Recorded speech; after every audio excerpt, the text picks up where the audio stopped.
Salut YouTube, on se retrouve ce soir pour le 6e jour d'IAE.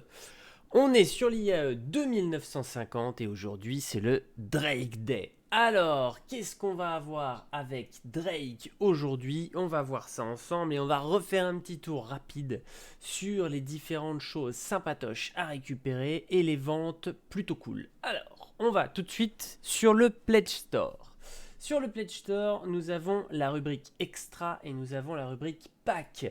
Alors, hier, on est allé dans Add-on où on a vu pas mal de choses, mais dans Pack, je voulais vous signaler que vous aviez aussi l'Endeavor en version Master Set LTI. Alors, soyons très clairs, ça pique, hein. Mais je reviens sur le vaisseau dont on a parlé beaucoup hier, l'Endeavor, qui est quand même très intéressant, soyons très clairs. Alors, à 350 $, il est un peu moins intéressant parce que vous avez rien. Il est à poil, il y a juste le devant du vaisseau, c'est tout ce que vous avez. Mais au fur et à mesure, on peut effectivement on va dire l'améliorer, rajouter tous les modules disponibles. Donc là, on a une version effectivement à 1200 $ dans laquelle vous avez tous les modules. Alors la version à 350 vaut quand même le coup, soyons très clairs, car le jour où il sortira, vous pourrez très bien acheter les modules en jeu avec de l'argent du jeu. Et pour moi, c'est très intéressant parce que les modules vont me coûter pas si cher que ça, en tout cas moins cher que le vaisseau en lui-même. Donc il y a un intérêt, je pense, si vous souhaitez plutôt mener une carrière de scientifique ou de médecin, pourquoi pas effectivement partir sur l'Endeavor. Je retourne sur cette rubrique pack parce que vous avez vu, on a des énormes packs. On a le pack Envil, le pack Misk, le pack Aegis. Et là, on se dit, bah, c'est bizarre, il n'y a pas toutes les marques. Parce que, en fait, ces petits malins, ils ont planqué ça dans plein d'endroits différents. On va retourner sur Add-on. Et là, sur Add-on, qu'est-ce qu'on va retrouver tout en bas? Miracle, le pack Drake. Alors, c'est un peu bête que ce soit pas tout rangé au même endroit. Je vous avais déjà parlé des packs qu'on avait effectivement avec le Mercury. Là, vous retrouvez les packs Drake qui sont juste, bien évidemment, monstrueux parce que bah, vous avez tous les vaisseaux Drake dans un seul pack. Le truc qui est juste monstrueux, c'est que vous avez bien évidemment le Kraken et le Kraken Privateer, qui est la version centre commercial du Kraken. Alors oui, le prix est démesuré, mais ça reste des packs de folie pour ceux qui veulent effectivement claquer énormément d'argent dans le jeu. Dans les add-ons, rien de plus hein, que ça. On avait vu, il y avait effectivement les morceaux de l'Endeavor. Et là, aujourd'hui, l'intérêt, c'était effectivement le pack. On va partir tout de suite sur les standalone. Il n'y a pas grand chose à vous dire de spécifique en standalone ship, mais on va quand même faire vite fait le tour. Pour Drake, on va avoir effectivement les Dragonfly. Je suis pas forcément très fan des véhicules terrestres, je vous l'ai déjà dit, mais le Dragonfly est assez sympa. Il est plutôt cool à piloter, il est rapide. Moi personnellement, je suis plutôt parti sur les motos classiques, donc j'ai pris le Ranger CV. Mais effectivement, le Dragonfly, c'est un truc plutôt cool et à l'heure actuelle, surtout, il est disponible. Donc ça peut être plutôt sympa. On a ensuite chez Drake, alors je descends doucement pour pas vous louper quand même les vaisseaux, ça serait un peu dommage. Alors chez Drake, on a l'Herald que j'ai eu pendant un certain temps, étant donné que c'était celui qu'on nous prêtait quand on avait acheté le Mercury. Moi, l'Herald, j'ai toujours trouvé assez cool, malgré sa petite taille. Donc, on est sur un vaisseau, pareil, voleur de données.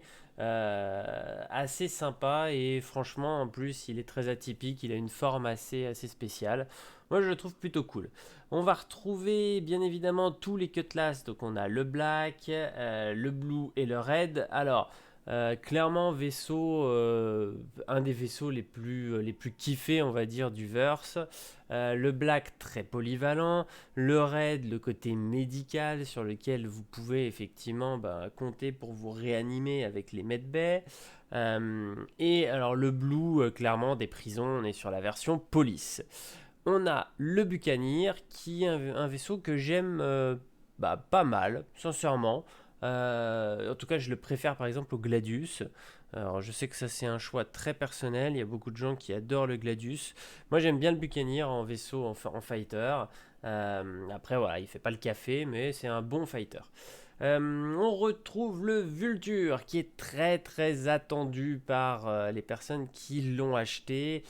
Déjà parce que c'est un pan du jeu qui n'existe pas encore, tout ce qui va concerner les réparations de vaisseaux, le salvage, tout ça. Donc le Vulture assez attendu effectivement dans le verse. On va retrouver chez Drake. Bon, le Cutlass Blue, j'en ai déjà parlé avant.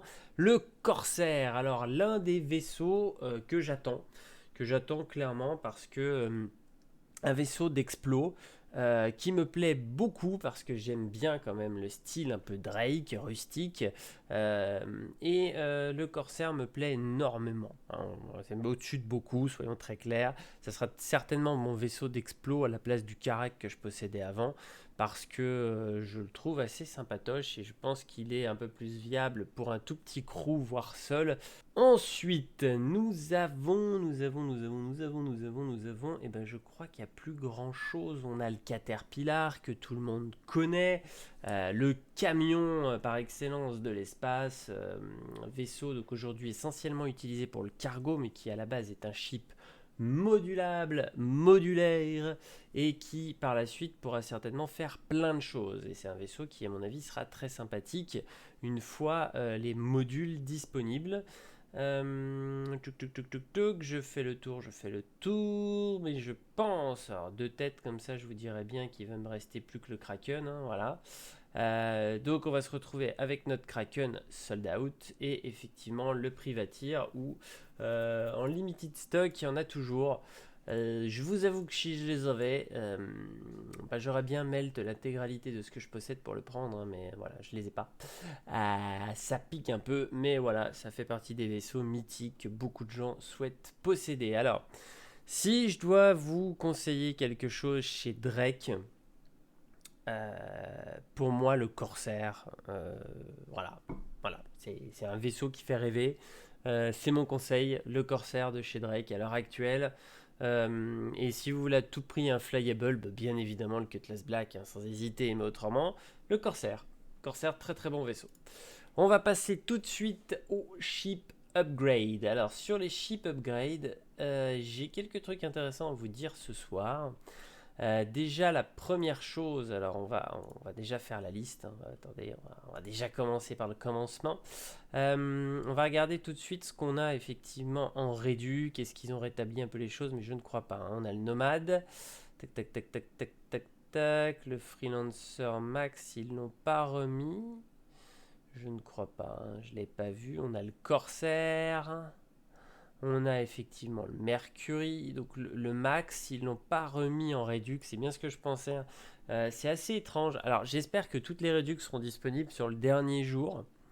Si c'est pas le cas, il y a quand même de bonnes affaires à faire. Je vais vous l'expliquer rapidement. Mais effectivement, là, on a le Freelancer dur, on a le Max, mais sans Redux. Alors ça, c'est un peu con. Ils ont enlevé les Redux. Alors on va voir hein, s'ils les remettent à la fin. Parce que de sauter de réduc en réduc, ça vous fait vraiment à la fin une grosse réduction sur un vaisseau. Je vous l'ai déjà expliqué sur les autres vidéos. Et aujourd'hui, ma proposition, en fait, alors s'il y a d'autres vaisseaux entre, on va gagner encore plus. Mais à l'heure actuelle, vous passez du Nomade pour aller à notre ami Corsair. Et vous passez du Corsair au Mercury. Vous avez déjà fait 10 et 10, 20 et 35 $ d'économie. Donc 55 $ d'économie juste comme ça. Alors personnellement, je ne l'ai pas encore appliqué, mais en fait j'ai fait Crusader aujourd'hui Inferno et je me suis pris tout simplement l'upgrade vers le Mercury. Pour la simple et bonne raison, c'est que pour 6 $, vous économisez au final 42 $. Donc il n'y a pas photo. Franchement, voilà, c'est une dinguerie. 42 $ d'économie sur un chip, c'est juste une tuerie. Donc voilà, moi je suis passé par là. Ça me permet effectivement d'avoir la possibilité, puisque je ne sais pas si je vais le garder, l'Inferno. Donc au cas où, je pourrais upgrade mon Inferno en Mercury, que je possède déjà. Hein, donc ça va me faire 2 Mercury, vous allez dire ça ne sert à rien. Mais ça me fait surtout un vaisseau qui a 260 balles. Si je melt mon Advenger, j'ai 55 de plus à mettre dessus. Donc du coup, je peux très facilement passer à des vaisseaux un peu plus balèzes. On va attendre, il y a le Merchantman aussi qui va certainement bénéficier comme ça d'une réduc. Donc pourquoi pas, hein, si le Merchantman a encore 30 ou 40 balles de réduc. Là, ça vaudrait vraiment, vraiment le coup. C'est-à-dire tu sautes du Mercury au Merchantman avec 40 balles de réduc. C'est jackpot. Tu as un chip après à 350 que tu peux upgrade. Sur les chips à 350, après on le voit, hein, on va monter très haut. Après, on va avoir de la Valky, on va avoir du C2. Euh, Certainement, moi que je passerai sur le C2. Vous savez que j'adore effectivement Crusader. Donc en attendant, je vais peut-être me faire un petit C2 et puis je verrai après par la suite si j'upgrade un jour sur autre chose. Mais ça me permettra voilà, de passer un Inferno en C2 pour, si hypothétiquement, on va voir ce que donne le Merchantman en réduc, mais pour approximativement 15$. Honnêtement, passer d'un Crusader Inferno à un C2 pour 15$, c'est jackpot. Donc voilà, mon petit conseil, c'est de jouer avec ce genre de choses. Donc n'hésitez pas à en profiter. De toute façon, vous inquiétez pas sur les vidéos suivantes. Bien évidemment, je vous tiendrai au courant des différentes promos et des différents bons coups à faire. Donc là, s'il y a un bon coup à faire, aujourd'hui, c'est celui-là. Donc foncez. Je vous dis à bientôt pour de prochaines vidéos sur YouTube. Salut tout le monde.